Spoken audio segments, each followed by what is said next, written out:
जी आज नामांकन करने आए हैं और मैं लेके आया हूँ अपनी बड़ी बहन नुसरत आपा को और अफजाल बाबा को और लब्बैक आगे कह रहे हैं, बिस्मिल्लाह कह के आगे बढ़ रहे हैं। पूरी उम्मीद है कि नामांकन होगा और गाजीपुर की जनता तीसरी बार इतिहास बनाने जा रही है। सर अभी देखा जाए तो एक तरह से तो अफजाल बाबा का जो है वो केस भी चल रहा है और जी अभी सुनवाई चल रही है, 2.25 घंटे से सुनवाई चल रही है। हमारी तरफ से हमारे पक्ष के जो वकील हैं गोपाल स्वरूप Chaturvedi ji, senior most lawyer हैं, 50 इयर्स ऑफ एडवोकेसी, उन्होंने अपनी बहस पूरी कर दी। अब सरकार की तरफ से चल रही है या और जो लोग जिन लोगों ने भी इसमें अपनी अपनी दायर की हैं चीजें, उनकी चल रही है। और मुझे उम्मीद है कि न्यायपालिका से हमें इंसाफ मिलेगा, यकीनन मिलेगा। जिस तरह मेरे पिता के ऊपर झूठे मुकदमे लगा करके 65 मुकदमे आप बताते हो, आप मीडिया के भाई लोग, मेरा यहाँ पर आरोप है, इल्जाम है, आप कभी ये नहीं बताते हैं कि वो 45 मुकदमों में 43 मुकदमों में वो बरी हो गए थे। He got acquitted in 43 cases. कोई नहीं बताता है ये बात। कितने केसेस उनके ऊपर हैं जो सन 2005 में जेल जाने से पहले उनके ऊपर लगे? मात्र एक। सारे केसेस उसके बाद के हैं।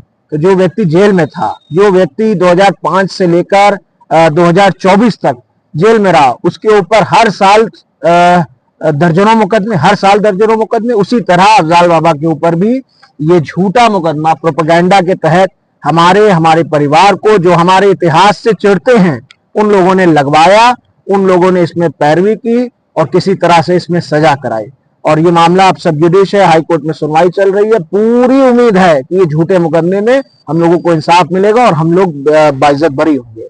देखा जाए कि आपकी बहन और बाबा दोनों लोग जो है नामांकन कर रहे हैं, तो क्या उम्मीद है सर, क्या होगा?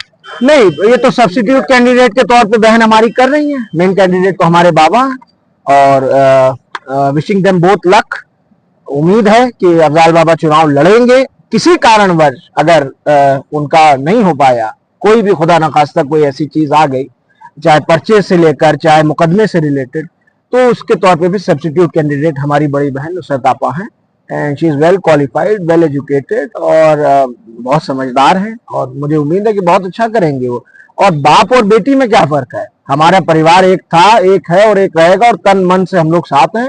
और गाजीपुर की जनता इस बार इतिहास बनाने जा रही है, उसके लिए बाप और बेटी में कोई अंतर नहीं। हमारे परिवार का कोई सदस्य लड़ता, उसकी यही क्या नाम है स्थिति रहती। पूर्वांचल में क्या देख रहे हैं? देखिए, लालगंज, आजमगढ़, बलिया, गाजीपुर, घोसी, जौनपुर, सब नोट कर लीजिए, कहीं पता नहीं लगेगा भारतीय जनता पार्टी का। और इस घटना के बाद जो मेरे पिता के साथ हुई, मेरे वालिद को जिस तरीके से खत्म करने की कोशिश को अंजाम दिया गया था और उसमें वो कामयाब हुए, उसके बाद लोग बहुत आहत हैं, बहुत दुखी हैं, बहुत गमगीन हैं और लोगों के अंदर इसको लेके बड़ा आक्रोश और गुस्सा है, जो मसलहतन लोग नहीं दिखा रहे हैं। और हमारी भी गुजारिश है कि वो लोग इस बात को और सारी चीजों को, जो महंगाई बढ़ी है, जिस तरह से बेरोजगार हो रहे हैं लोग, हर मुद्दे को लेकर के इस बार जनता वोट देने जा रही है। और इन सारे जिलों में, खासतौर पे पूर्वांचल में और उत्तर प्रदेश में 80 तो 80 खत्म हो गया। बनारस शायद जीत जाएंगे, मछली शहर अभी हम लोग लड़ रहे हैं, गोरखपुर हम लोग लड़ रहे हैं और इसके अलावा कौन सीट है आप बताइए ना? कोई सीट नहीं है इनके पास। और जनता इस बार पूरी तरह से मन बना चुकी है और आज तो वोटिंग हो रही है। आप पता करिए, आप तो मीडिया के भाई लोग हैं, आपको तो सब जानकारी है। आप देखिए, इस आज के समय में भारतीय जनता पार्टी चुनाव हार चुकी है। बहुमत का आंकड़ा नहीं छू पाएगी, किसी भी तरह नहीं छू पाएगी। बड़े बड़े नेताओं ने कह दिया, लालू जी ने 200 सीट दे दिया, राहुल जी ने 150 से 180 दे दिया, कोई टिकने वाला नहीं है। ये आंधी है, अंडर करंट है। बहुत लोगों में आक्रोश है, बड़ा गुस्सा है। गरीब, मजलूम, बेसहारा और किसान सब परेशान है, बेरोजगार परेशान है और इस बार जनता उसी को याद करके वोट देगी। सिंबल से कौन लड़ेगा चुनाव? जी अभी तो बताया कि अफजाल बाबा मेन कैंडिडेट है, उसमें सब्सिट्यूट कैंडिडेट जो एबी फॉर्म में है वो नुसरत आपा है। और किसी कारणवश अगर बाबा का खुदा न खास्ता कुछ इधर उधर होता है तो आपा लड़ेंगी और वरना तो बाबा लड़ेंगे।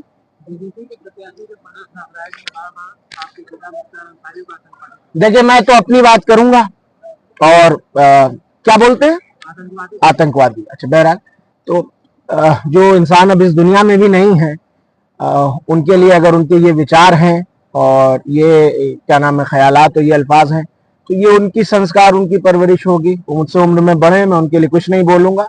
ईश्वर उनको अकल दे और हिदायत दे, बस यही कह सकता हूँ।